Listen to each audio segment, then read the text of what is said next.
Hi, Kelly from Lifestyle Finance, and I'm going to share with you my plan for making the next year to come to be epic financially.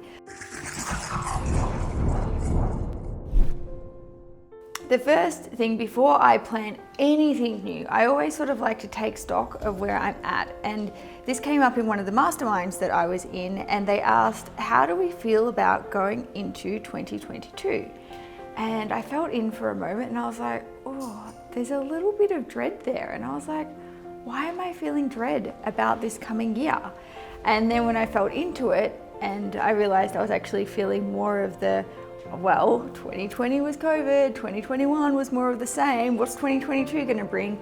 And when I separated myself from that, then the dread sort of went away. So the reason I'm asking this question before I take you through any of the other steps is to tune into how you feel, because how you feel about this next year to come is going to be the foundation of what you create upon.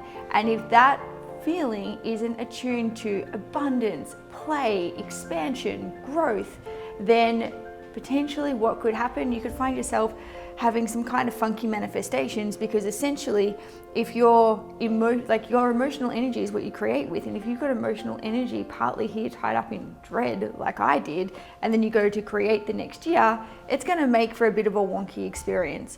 So the first thing that I want you to do is just check in with yourself and feel into, how do I feel about this next year to come? What am I feeling?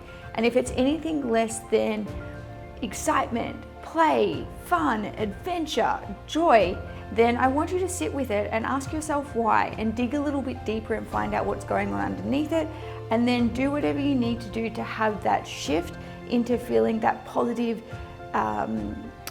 towards momentum in terms of your motivation for what it is that you're going to be creating this next year with. The second thing I like to do is have a look back at my previous year, and this is, I guess, I call it the year in reverse exercise, where you get to look back on like everything that you've done in the previous year and love up on yourself for all the cool things you did, and literally go through it month by month, having a look. What did I do in business? What did I do in terms of my relationships, connection with my family, connection with my friends? What did I do for my body?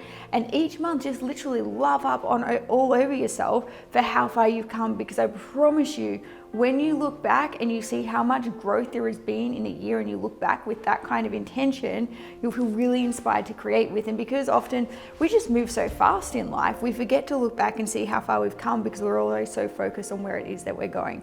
So give yourself the opportunity to look back on the year that you've had, love up all over yourself for all the epicness, because it's just building on that positive momentum of what you're going to create the next year with. Number 3, so now that you've loved up all over yourself, I also want you to have a look over the last 12 months and just see what are some of the areas where you would like to improve, or like to do a little bit better, or bring some, I guess, intensive focus to for your growth areas for this year to come. Like, what's the gap? If you were to just focus on 1 or 2 things in this next year, what's going to make the biggest difference to get you to where you want to be and living the fulfillment of all of your dreams and desires? Then I want you to move to number 4. Number 4 is simply choose a theme. So every time I go into a new year, I like to choose a theme, and that theme sort of becomes my guiding post for the year.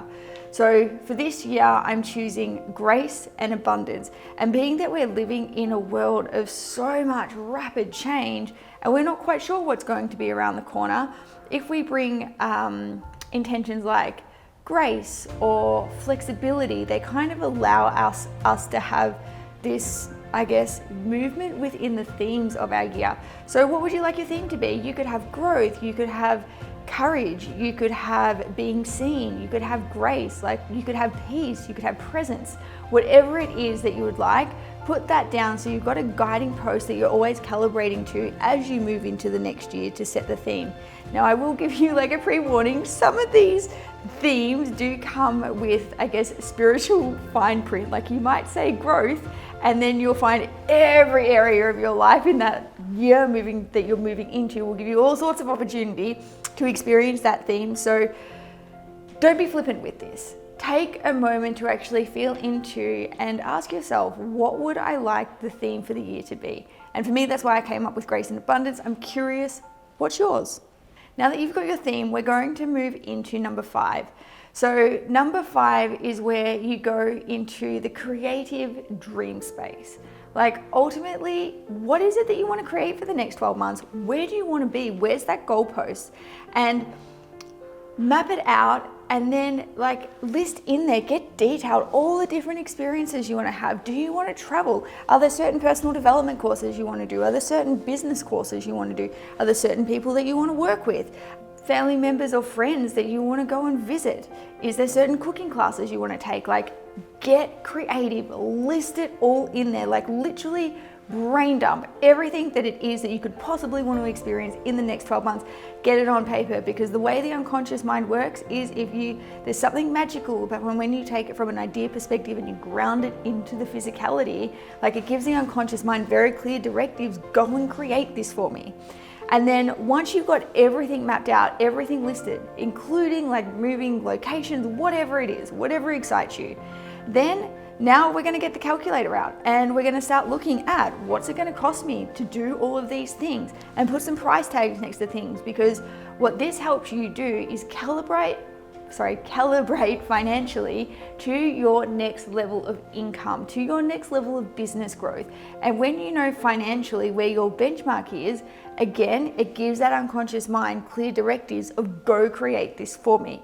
And think outside the box, because if some of those things, you might not have to pay dollar for dollar. You might be able to use clever things like finance to help get you there a little bit faster.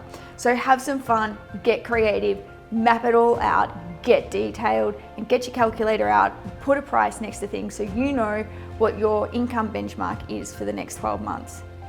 Then it brings us to number 6.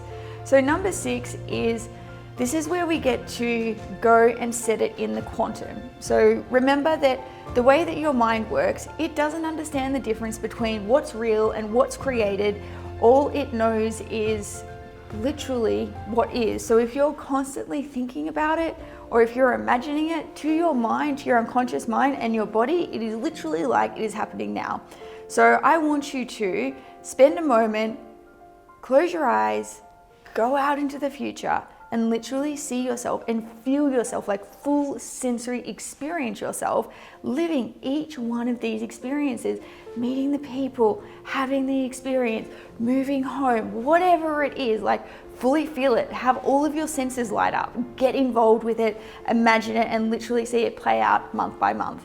And then forget about it, because as you know, life will bring you this or something better. So even though you've gone and set it out, be flexible, because if it doesn't happen, it's most likely because something better is coming your way for you to experience. And then finally, number 7, the last one, is take action, start moving towards it. And if some of those things that you had listed down do require some financial support, remember, we do finance. We can help you with that. So if there is a dream or a project, or there's somebody that you're wanting to work with and you need personal finance and help with that, feel free to get in contact. We love helping you guys with this kind of stuff. Simply click the link somewhere above, below, depending upon where you're watching it, and either myself or one of my team will be in contact to make it happen.